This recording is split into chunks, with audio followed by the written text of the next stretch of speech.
नमस्कार बंधुरा माझी किचेने सबाइके स्वागत। आबारो चले एसेছি आजकेर रेसिपि निये। आजकेर रेसिपि शाकसुटिर भेज डाल, जार कारणे आमि सजना शाक निয়েছি। सजना शाक बेছে পরিষ্কার করে ধুয়ে নিয়েছি। আর এখানে নিয়েছি ছাড়ানো মটরশুঁটি, টমেটো, গাজর আর কুচানো ফুলকপি।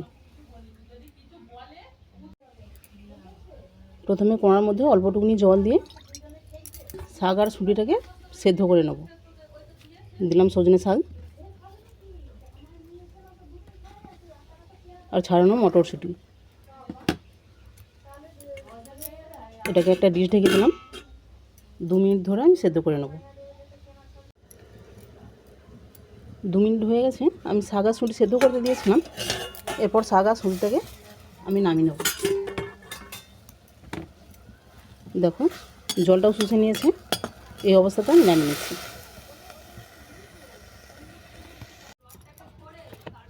এরপর কড়ার মধ্যে দিলাম সরষের তেল।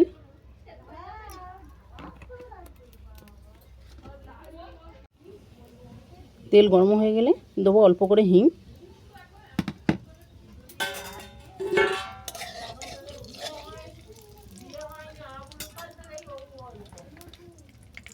গাজর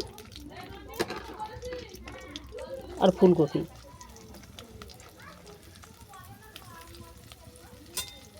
এটাকে আমি ভালো করে ভেজে নিচ্ছি। আচ্ছা, ওদিকে গাজর আর ফুলকপি ভাজা হতে থাক। এদিকে শাক আর শুঁটিটা আমি মিক্সি বোলের মধ্যে নিয়ে পেস্ট করে নিচ্ছি।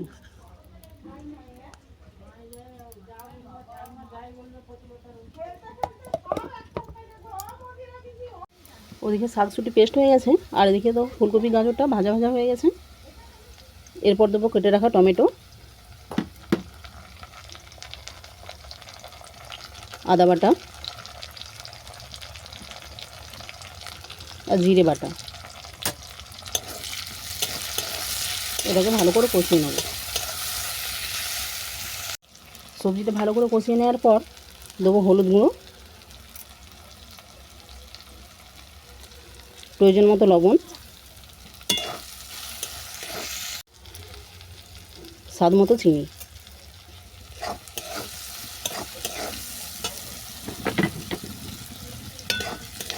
সব উপকরণ ভালো করে কষিয়ে নেওয়ার পর শাক আর শুঁটি পেস্ট আমি এতে তুলে দেবো।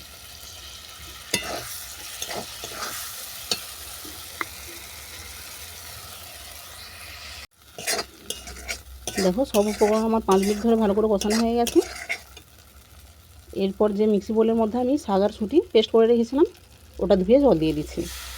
এটা আমি গরম জল দিলাম।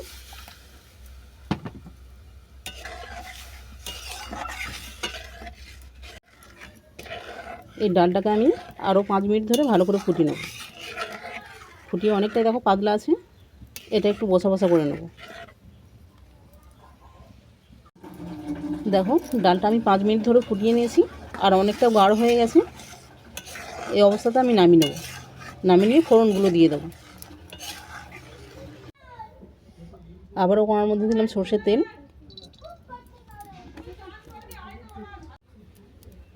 তেল গরম হয়ে গেলে দেবো 5 ফোড়ন, শুকনো লঙ্কা, তেজপাতা, চেরা কাঁচা লঙ্কা। ফোড়নটাকে আমি ভালো করে ভেজে নেব। দেখো ফোড়ন ভালো করে ভাজা হয়ে গেছে। এরপর ডালটাকে আমি তুলে দিচ্ছি।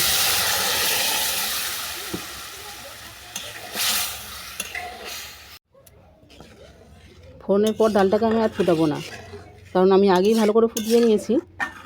ফোড়নের পর ডাল ভালো করে ফুটে গেলে ভালো টেস্টও থাকে না আর স্মেলও ভালো থাকে না। আমি এই অবস্থাতেই ডালটাকে নামিয়ে নেব।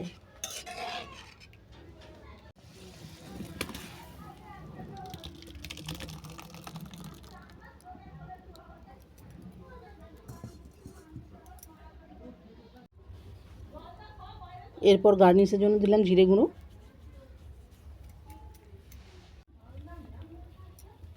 আর যে সবজিটা আমি ভেজেছিলাম গাজর, টমেটো আর ফুলকপি, কিছুটা ভাজা আমি তুলে রেখেছিলাম, সেটাই উপর থেকে দিয়ে দিচ্ছি।